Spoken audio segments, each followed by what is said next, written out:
भाई Bronson read, Jacob फाटू, solo Sikoa एक ही team में देखने को मिल रहे हैं। लोग कह रहे भाई इनके बीच एक्चुअली में कोई कनेक्शन तो नहीं। मेरा दोस्त कह रहा है भाई Bronson read, Jacob फाटू, solo Sikoa कैसे दिखते हैं जैसे सांड और मोटे मोटे इनके आर्म्स और जांघें, तो इसीलिए वो कह रहा भाई कहीं ये भी तो समोअन ही नहीं है।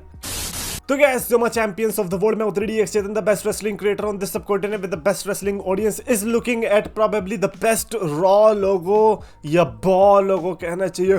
अब यहाँ पर जिम रॉस होता तो वो कह सकता है द बगगार्ड, व्हाट लोगो इज दिस बगगार्ड। नेटफ्लिक्स पे 6 जनवरी से जो रॉ देखने को मिलने वाली है उसके लिए अपेरेंटली ये लोगो होने वाला है और ये कंफर्म्ड है। मतलब इसमें हो सकता है थोड़े बहुत आगे चल के ट्वीक्स कर दे, बट अब हमें पता चल गया है कि टेम्पलेट इस टाइप का रहने वाला है। एंड आई डोंट नो कि इस पे क्या फील करना चाहिए। मेरे को एक जो चीज अच्छी लगी ना, जो मेरे को पहले के रॉ के लोगों में लगती थी, वो ये रॉ से ऐसे नीचे निकलती हुई चीज एंड देन डब्ल्यू से निकलती हुई चीज, ये एक क्लासिक रॉ का लोगो होता था और ये बहुत टाइम से मिसिंग था, बट अब ये आ चुका है। बट उसके चलते इन्होंने जो ऊपर से 8 दिया, नीचे से 8 दिया और बीच में आर का बी लग रहा है, मुझे नहीं पता इस पे क्या बोलना चाहिए। ऑब्वियसली हमने हर रॉ के लोगों को बैश किया है और अल्टीमेटली हम उससे यूज टू हो जाते हैं और जैसे कोई नया आता है हमें फिर वो वाला अच्छे लगने लगता था। तो मैं इसीलिए इस पर ऐसे तो कोई जजमेंट नहीं करने वाला, बट आई वुड से कि क्योंकि स्मैकडाउन का जिस तरीके की ब्रांडिंग हुई थी, आई वाज एक्सपेक्टिंग कि रॉ का भी कुछ इस टाइप का ही होने वाला है।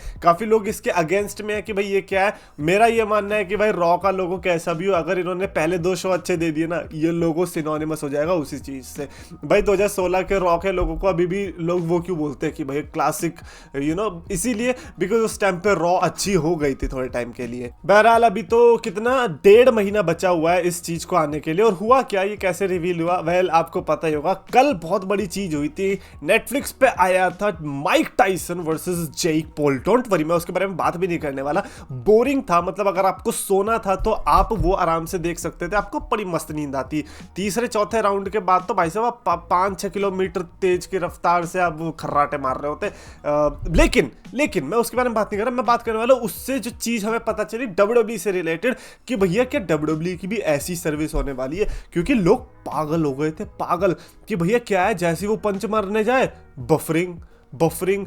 किसी ने एक्सपेक्ट नहीं किया था कि नेटफ्लिक्स जैसी कंपनी इस तरीके की सर्विस देने वाली है, इस तरीके का लैग देखने को मिलेगा, इतनी बफरिंग देखने को मिलेगी। सो अब लोगों का कंसर्न ये कि भाई अगर ऐसा ही है तो फिर WWE का जो शोज आएंगे उसमें भी हम यही एक्सपेक्ट करें ना। और मेरा तब दिमाग सनका, मैंने कहा ओह शिट, ये तो मैंने सोचा ही नहीं।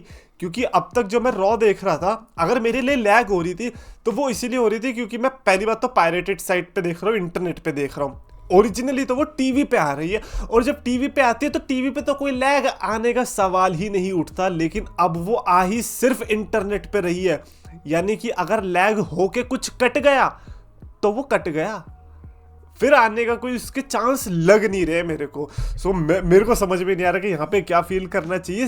कंसर्न लाइक जेन्युइन कंसर्न है ये, बहुत ही ज्यादा। अगर आपने इतने $1 बिलियन लिए हैं और आपने टीवी को न्योछावर कर दिया यार, तो फिर ऐसे में आप भी चाहोगे ना कि सर्विस बढ़िया हो। किसी ने बहुत बढ़िया वो पोस्ट डाला था, रोमन रेंस की एंट्रेंस नेटफ्लिक्स पे पहली रॉ के दिन, और भाई मैं हंस के पागल हो गया। मैंने कहा यार ये हो ही सकता है,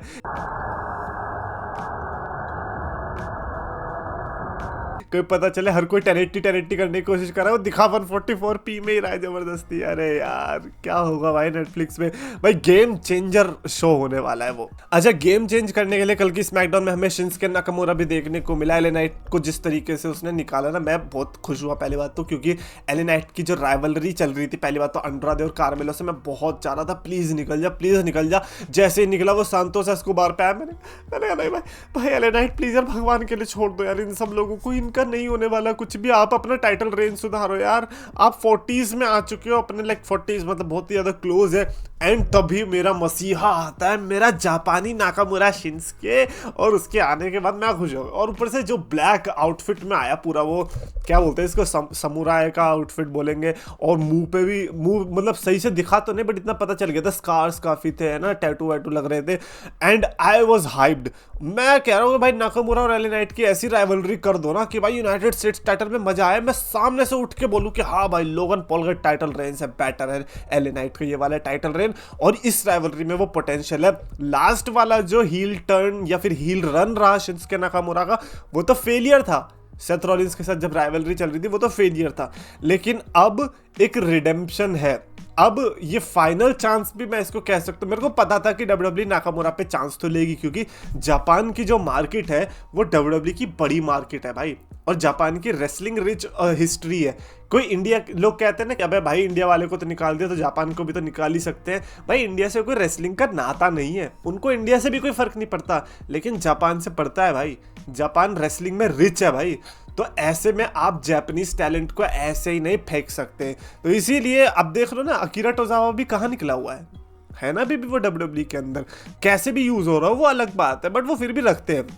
अब शिंस्के नाकामुरा के आने से ना मैं खुश इसीलिए भी हूँ क्योंकि एक जो वो चल रहा था ना कि भाई नाकामुरा AEW में आने वाला है, वो भी खत्म हो गया। बट खैर वहाँ पे जाके भी तुम्हें वही करना था जो यहाँ कर रहे थे, क्योंकि उनके पास तो नया कुछ आता है नहीं, जो कि हमने हर्ट बिजनेस से देख ही लिया है। उसके अलावा भाई रोमन रेंस का क्या सीन यार, रोमन रेंस का क्या मस्त सीन चल रहा। पॉल हेमन अपेरेंटली धोखेबाज है ऑलरेडी।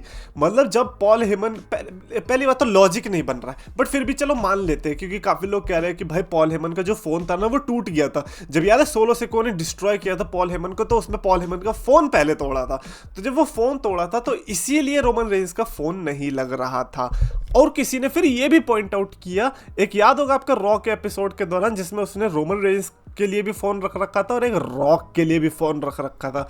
तो लोग कह रहे हैं कि भाई उसने रोमन रेंस का फोन तो तोड़ा लेकिन रॉक वाला फोन नहीं तोड़ा। तो इसीलिए अभी जिस चीज पे वो एक्टिव होंगे वो रॉक वाले फोन पे होंगे, और रॉक वाला नंबर रोमन रेंस के पास है नहीं। तो इसीलिए हमें ऑलरेडी एक बिट्रेल वाली आर्क देखने को मिल चुकी है, जहां पर रोमन रेंस को बिना बताए फोन नंबर चेंज कर दिया है। And Paul Heyman might be cooking something, लेकिन रोमन रेंस के फेवर में नहीं बल्कि उसके अगेंस्ट में, यानी कि सोलो सिकोआ की टीम में। अब मैं जो कह रहा था कि सेंस इसीलिए नहीं बना रहा, बिकॉज लास्ट टाइम जब हमने पॉल हेमन को देखा था उसके चिथड़े खुल रहे थे सोलो सिकोआ के हाथों। मतलब सोलो सिकोआ ने ही मारा है, and for some reason Solo Sikoa ही वो रीजन है जिसके लिए पॉल हेमन काम कर रहा है। ये मैं बाय नहीं कर पा रहा हूँ, मेरे लिए बहुत मुश्किल हो रहा है इस चीज को बिलीव करने में। सो अकॉर्डिंग टू मी ये रीजन नहीं हो सकता कि पॉल हेमन जाएगा रॉक की साइड पे। हाँ, अब बाद में कभी तो पता नहीं, लेकिन अभी के हिसाब से ये पॉल हेमन के रिटर्न को बहुत ज़्यादा मैसिव बनाने की कोशिश कर रहे हैं। अब यार देखो, अगर रॉक के साथ पॉल हेमन आ रहा है ना, तो फिर ये ना बड़ी डील होनी चाहिए, क्योंकि पॉल हेमन के क्लाइंट्स अगर बन रहे हो तुम, तो इट्स लाइक सीएम पंक जब था लंबा रेन रहा, ब्रॉक लेसनर तो पता ही है हमें, रोमन रेंस का भी अब हमें पता चली गया है। अब अगर रॉक के साथ आ रहा है तो आपको क्या लग रहा है वो ऐसी 1-2 महीने के लिए आएगा?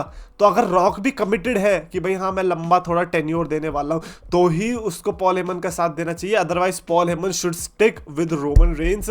और कम ऑन यार, पॉल हेमन भाई एज बेबी फेस भी अपना रन दिखा दो यार। कब तक हमें बैड गाय के रूप में तुम दिखते रहोगे हैं? कभी मन नहीं करता होगा दिल से कि आज अच्छा बनता हूं मैं, हमेशा बुरा बनना है। बट क्या, मेरी जो यहाँ पर थ्योरी है वो यही थ्योरी है कि पॉल हेमन का जो फोन टूटा है उसके अलावा जितनी भी लोग थ्योरी बना रहे हैं ऐसा कुछ भी नहीं है। ऑफ कोर्स पॉल हेमन आएगा। अगर पॉल हेमन से अभी बात हो जाती है तो फिर सरप्राइज का मजा ही कैसे आता। अभी बात तो यही है ना, अभी ये रोमन रेंस को तड़पाएंगे। अभी ये दिखाना चाह रहे हैं कि रोमन रेंस जिसकी हेल्प चाह रहा है उसकी हेल्प नहीं मिल रही है, तो अब रोमन रेंस क्या करेगा। बट पॉल हेमन आएगा, इतनी मैं गारंटी दे रहा हूँ। मैं तो कह रहा हूँ शायद वॉर गेम्स में भी देखने को मिल जाए। कॉमेंट्स में अपने थॉट्स लिख के बताना व्हाट यू गाइस थिंक, और अगर आपको वीडियो पसंद है तो प्लीज लाइक करो, शेयर करो, चैनल सब्सक्राइब करो।